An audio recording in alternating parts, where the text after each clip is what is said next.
大家好，歡迎收聽英國呢個星期發生咩嘢事。今集我哋會一齊回顧2025年5月12號至17號呢段期間，英國發生咗幾單重要新聞事件。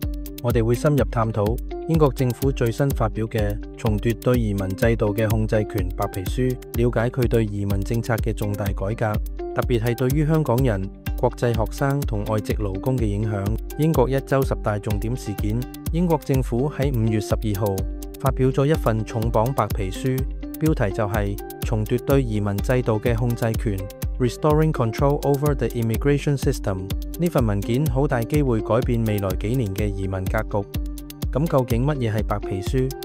白皮書 White Paper 唔係即時立法，而係政府就某個政策範疇提出嘅改革方向，通常會攞嚟做立法前奏，用嚟收集意見，預示法律變動嘅方向。點解要搞改革？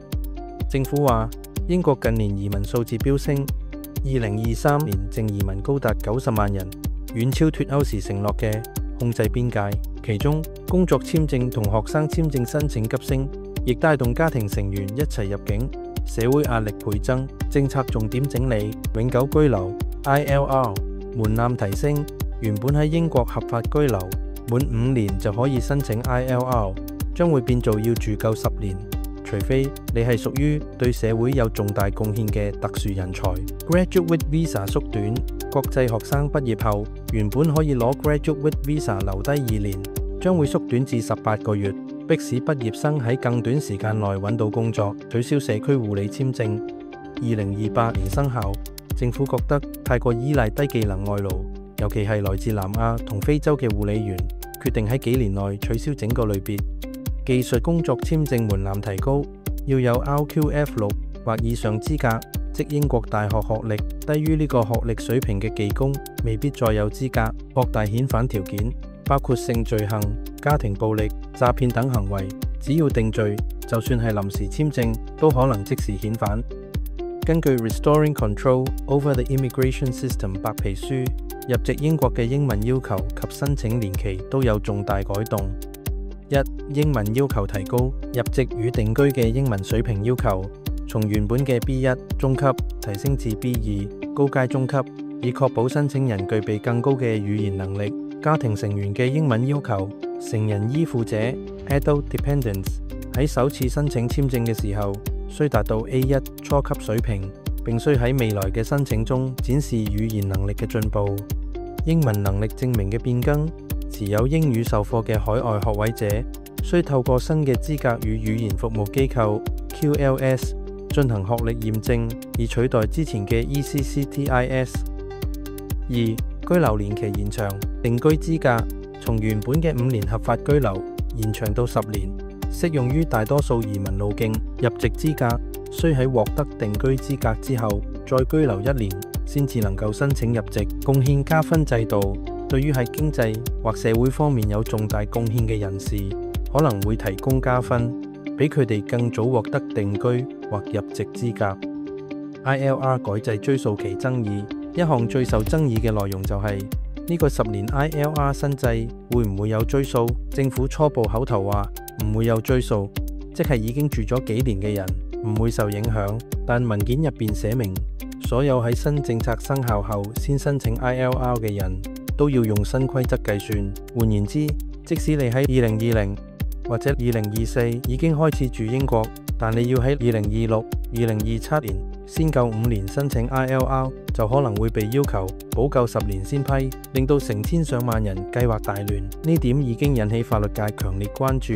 有律師指，2025年 HSMP 判例已經裁定追溯改移民規則係違法嘅。今次如真係強推追溯，隨時會有集體訴訟。邊啲人會最受影響？香港 BNO 持有人。雖然白皮書未有針對 BNO Visa 簽證作出修改，但好多香港人會因轉換工作簽證或者轉永居受牽連。要記住，一旦轉路徑，可能會重新計時。國際學生留低時間縮短，意味揾工期更加緊迫。同時，學校要保證國際學生完成率達90%，否則會被限制招生。所以一啲學校會變得更挑學生。中小企業僱主政策鼓勵用本地勞工，移民附加費提高，令請外籍員工成本暴升，特別係做餐飲、照顧行業嘅老闆，以後會更加難揾人。幾時開始？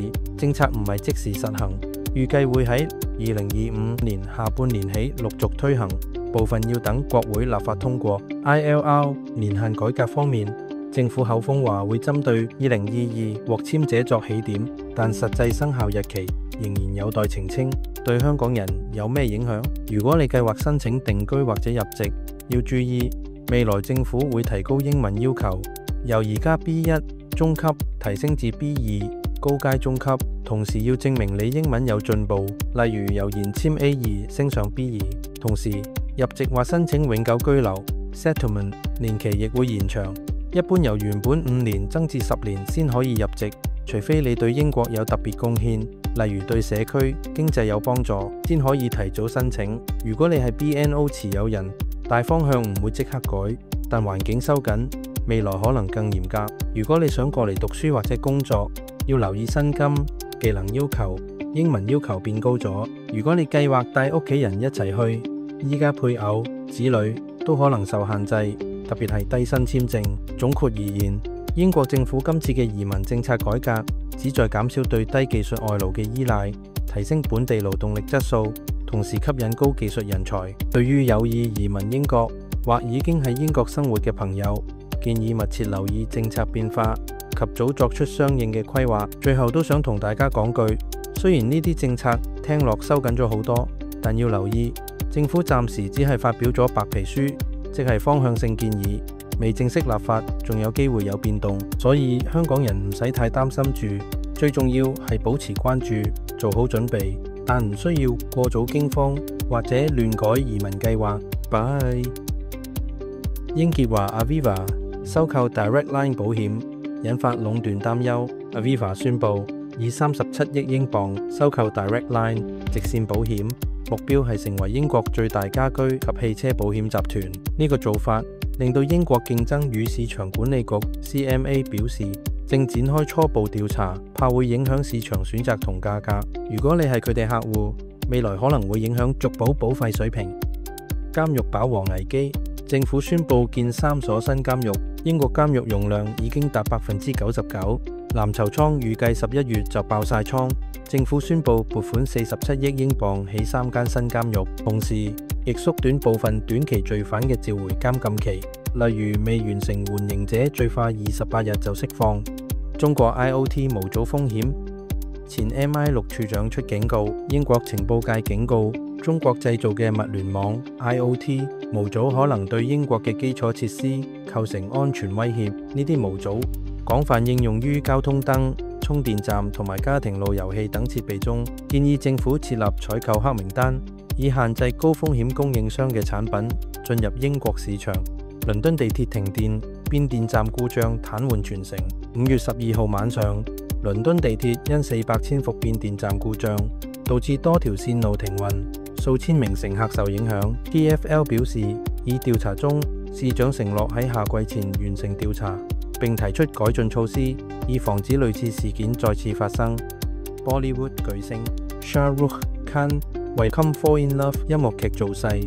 寶萊塢巨星 Shah Rukh Khan 驚喜探訪《Come Fall in Love》曼徹斯特劇場排練，係佢部經典片《勇奪芳心》改編舞台劇，將喺5月29號開演。6名俄羅斯間諜判刑，涉軍事情報刺探。6名保加利亞籍人士因為喺英國從事間諜活動，被中央刑事法院判處共計50年監禁。佢哋涉嫌為俄羅斯收集軍事設施同能源基礎設施嘅情報。英國外交部已經召見俄羅斯代辦，表達強烈抗議。首相物業被縱火，反恐警察介入。一名烏克蘭男子因涉嫌縱火，針對同首相施紀賢 Keir Starmer 有關嘅物業，被倫敦法院起訴。反恐警察已介入調查，初步認為呢個事件可能同極右翼網絡有關。稅務顧問克2400萬英鎊，拒交還再判監。前 BGC 集團稅務顧問邁克爾維尼 Michael Viney 因試圖逃避歸還約2400萬英鎊嘅欺詐所得，被高等法院判處16個月監禁。佢曾經喺2015至到2020年間同同事合謀操縱稅務交易，非法獲利，縮短部分短期罪犯嘅召回監禁期，例如未完成緩刑者最快28日就釋放。幫手清倉中國 IoT 模組風險，前 MI6 處長出警告，英國情報界警告，中國製造嘅物聯網 IoT 模組可能對英國嘅基礎設施構成安全威脅。呢啲模組廣泛應用於交通燈、充電站同埋家庭路由器等設備中，建議政府設立採購黑名單，以限制高風險供應商嘅產品進入英國市場。倫敦地鐵停電，變電站故障癱瘓全城。5月12號晚上，倫敦地鐵因400千伏變電站故障，導致多條線路停運，數千名乘客受影響。TfL 表示，已調查中，市長承諾喺夏季前完成調查，並提出改進措施，以防止類似事件再次發生。寶萊塢巨星 Shah Rukh Khan 為來愛吧音樂劇造勢。寶萊塢巨星 Shah Rukh Khan 驚喜探訪《Come Fall in Love》曼徹斯特劇場排練，係佢部經典片《勇奪芳心》改編舞台劇，將喺5月29號開演。6名俄羅斯間諜判刑，涉軍事情報刺探。6名保加利亞籍人士因為喺英國從事間諜活動，被中央刑事法院判處共計50年監禁。佢哋涉嫌為俄羅斯收集軍事設施同能源基礎設施嘅情報。英國外交部已經召見俄羅斯代辦，表達強烈抗議。首相物業被縱火，反恐警察介入。一名烏克蘭男子因涉嫌縱火，針對同首相施紀賢 Keir Starmer 有關嘅物業，被倫敦法院起訴。反恐警察已介入調查，初步認為呢個事件可能同極右翼網絡有關。稅務顧問克2400萬英鎊，拒交還再判監。前 BGC 集團稅務顧問邁克爾維尼 Michael Viney 因試圖逃避歸還約400萬英鎊嘅欺詐所得，被高等法院判處16個月監禁。佢曾經喺2015至2020年間同同事合謀操縱稅務交易，非法獲利。英國億萬富豪減少，貧富懸殊成焦點。根據星期日《泰晤士報》富豪榜，英國億萬富翁由165人跌至156人，係歷來最大跌幅。市場動盪同對非本地居民稅收優惠嘅打擊係主要原因。皇室財產備受關注，國王查理斯3世嘅個人財富增至6.4億英鎊。以上就係今個星期英國最矚目嘅10大新聞事件。如果你鍾意呢條影片，記得 Like、Share 同 Subscribe 我哋唔講英國嘅頻道。下星期我哋再見，拜拜。